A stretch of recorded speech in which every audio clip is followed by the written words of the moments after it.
We humans have grappled with the riddle of death and the afterlife for centuries, sparking deep fears and doubts. The unknown beyond this life stirs existential questions about what lies ahead, challenging beliefs, philosophies, and faiths across diverse cultures and times. From the fear of the unknown to the quest for meaning, our curiosity about what follows this life shapes our perceptions, beliefs, and actions. From the curses of mobs to the dying soul, the shimmers of hope in life and a new beginning. Join me in these lessons and let your light shine in the darkness. On crowds. Do you ask me what you should regard as especially to be avoided? I say, crowds. For as yet you cannot trust yourself to them with safety. I shall admit my own weakness, at any rate, for I never bring back home the same character that I took abroad with me. Something of that which I have forced to be calm within me is disturbed, some of the foes that I have routed return again. Just as the sick man, who has been weak for a long time, is in such a condition that he cannot be taken out of the house, without suffering a relapse. So we ourselves are affected when our souls are recovering from a lingering disease. To consort with the crowd is harmful. There is no person who does not make some vice attractive to us, or stamp it upon us, or taint us unconsciously therewith. Certainly, the greater the mob with which we mingle, the greater the danger. But nothing is so damaging to good character as the habit of lounging at the games.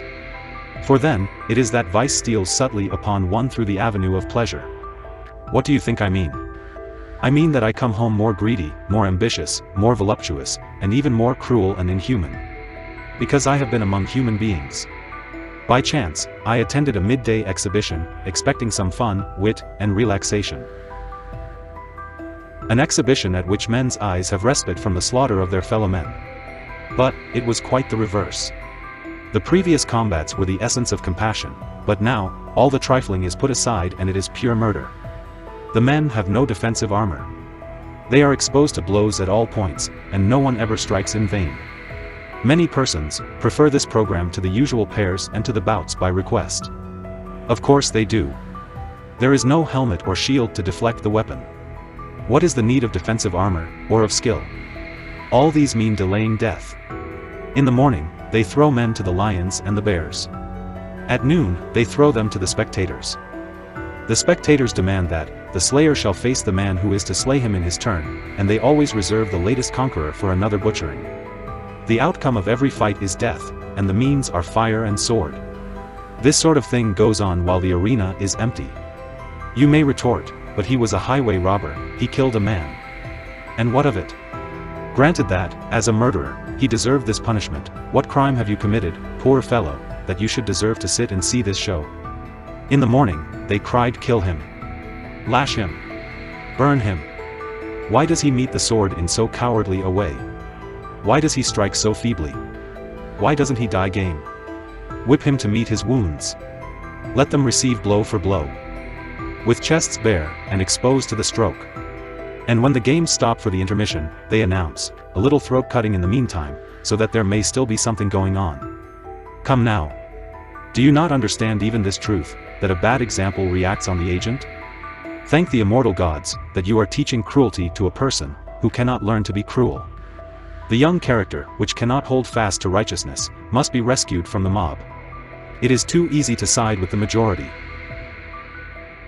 Even Socrates, Cato, and Laelius might have been shaken in their moral strength by a crowd that was unlike them. So true it is, that none of us, no matter how much he cultivates his abilities, can withstand the shock of faults that approach, as it were, with so great a retinue. Much harm is done by a single case of indulgence or greed. The familiar friend, if he be luxurious, weakens and softens us imperceptibly. The neighbor, if he be rich, rouses our covetousness. The companion, if he be slanderous, rubs off some of his rust upon us, even though we be spotless and sincere. What then do you think the effect will be on character, when the world at large assaults it? You must either imitate or loathe the world.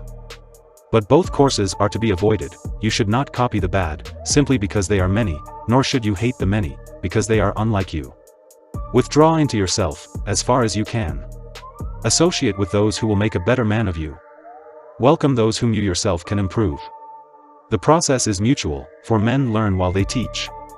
There is no reason why pride in advertising your ability should lure you into publicity, so that you should desire to recite or harangue before the general public. Of course, I should be willing for you to do so, if you had a stock in trade that suited such a mob. As it is, there is not a man of them who can understand you. One or two individuals will perhaps come in your way, but even these will have to be molded and trained by you, so that they will understand you. You may say, for what purpose did I learn all these things? But you need not fear that you have wasted your efforts, it was for yourself that you learned them. In order, however, that I may not today have learned exclusively for myself, I shall share with you 3 excellent sayings, of the same general purport, which have come to my attention. This letter will give you one of them as payment of my debt, the other 2 you may accept as a contribution in advance. Democritus says, "One man means as much to me as a multitude, and a multitude only as much as one man." The following also was nobly spoken by someone or other, for it is doubtful who the author was. They asked him what was the object of all this study applied to an art that would reach but very few. He replied, "I am content with few, content with one, content with none at all."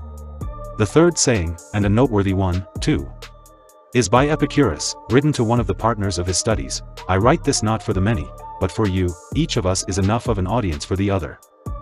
Lay these words to heart, Lucilius, that you may scorn the pleasure which comes from the applause of the majority. Many men praise you, but have you any reason for being pleased with yourself, if you are a person whom the many can understand?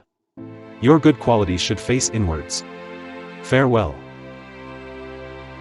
Mobs and peer pressure can lead individuals to abandon rational judgment, engage in harmful actions, and compromise personal values. The dangers lie in the potential for loss of individuality, and the inclination towards behavior that may not align with one's true beliefs. It's crucial to be aware of these influences, and make decisions based on thoughtful consideration, rather than succumbing to the pressure of the crowd. Thanks for watching, and I hope you learned from this. Please like, comment, and share and subscribe for more educational content. Wish you all the best.